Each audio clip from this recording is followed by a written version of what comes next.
দুঃখজনক হলেও বিষয়টা সত্যি যে এবার গণভোটে না বিজয়ী হতে চলেছে।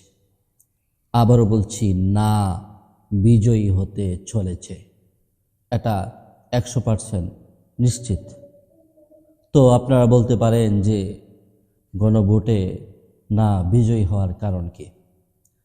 এই গণভোটে না বিজয়ী হওয়ার প্রধান তিনটি কারণ। এই প্রধান তিনটি কারণের মধ্যে প্রথম যে কারণ সেটা হচ্ছে নির্বাচনে বিএনপি তারা না ভোট দেওয়ার জন্য তাদের কর্মীদেরকে উৎসাহিত করছে এবং গ্রামাঞ্চলে মানুষদেরকে বোঝাচ্ছে যে না ভোট দিলেই এটা দেশের জন্য কল্যাণকর হবে, তাদের জন্য কল্যাণকর হবে। আর গ্রামাঞ্চলের সহজ সরল মানুষগুলা এই না ভোটই দেবে এটা নিশ্চিত করেছে। কারণ আমি বিভিন্ন এলাকায় জানতে পারলাম, গ্রামের মুরব্বী এবং মানুষদের কাছে যে বিষয়টা নিশ্চিত হয়েছি, সে বিষয়টা হচ্ছে তারা সকলেই না ভোট দেবে। আমি আশ্চর্য হলাম যে আপনারা না ভোট কেন দেবেন। তাদের কথা হলো না ভোট দিতে আমাদের নেতারা আমাদেরকে বলছে, সুতরাং আমরা সকলেই না ভোট দেব। আমি আশ্চর্য হলাম যে আপনাদের নেতারা তো স্পষ্ট ভাষায় তারা বলছে তারা হা ভোট দিতে। তারেক রহমান নিজেও বলেছেন হা ভোট দিতে। তাহলে না এর পক্ষে কোথায় তারা সংযোগ চালায়?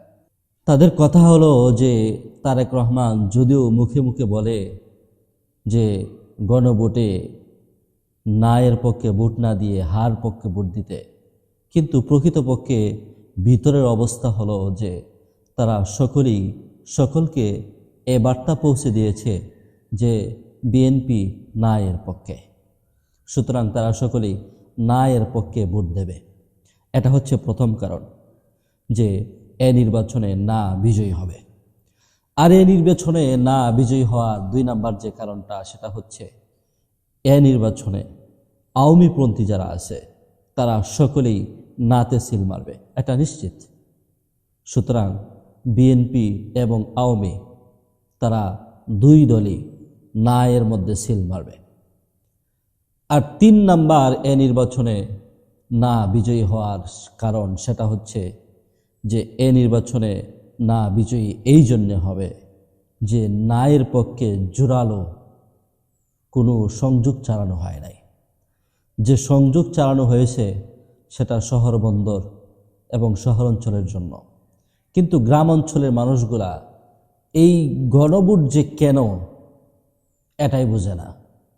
এই গণভোটের হা দিলে কি হবে, না দিলে কি হবে, এটাই তারা জানে না। তাদেরকে বোঝানো সম্ভব হয় না সহজে যে গণভোটে আপনি যদি হা দেন তাহলে এই হবে, আপনি যদি না দেন তাহলে এই হবে। তারা এত কিছু বুঝে না, যার কারণে তারা হা এবং না কোথায় দেবে এটা অনেকেই নিশ্চিতই করতে পারতেছে না। তাদের মধ্যে অনেকের বক্তব্য তো এমন যে যেখানে ইচ্ছে এখানে মেরে দেব, এত কিছু বুঝতে পারবো না, লেখাপড়া জানি না, এত কিছু দেখারও দরকার নেই।